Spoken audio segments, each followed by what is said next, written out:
très mal que le maire l'ait pris en charge parce que l'hiver, il y a souvent des coups de vent importants, comme celui qui est passé par ici en 99, 2000.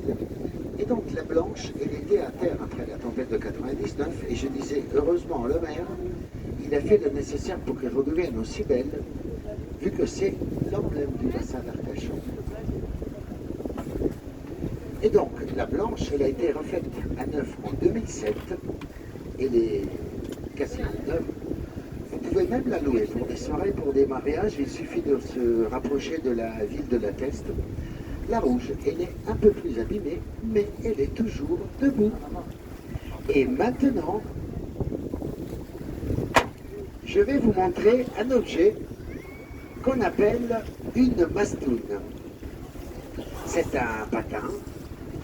Voilà, la mastoune est à côté de la sangle, côté la croix, qui évite les glissades dans la base. Et avec ça, à partir de maintenant, par exemple, parce que la mer elle se retire, elle s'est déjà bien retirée depuis 15h30, vous allez pouvoir marcher sur le fond marin et cueillir des coques, des palourdes, des couteaux, chasser à la fois des anguilles et même sauver votre vie parce qu'on peut tomber sur des sables mouvants.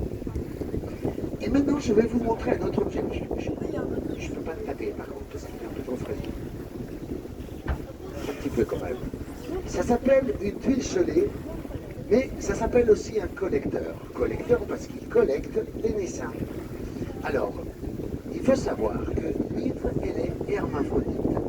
À un moment donné, elle laisse partir ses bébés à la dérive. Ce bébé, on l'appelle le naissin, et le naissin, il arrive à se fixer ici et à grandir.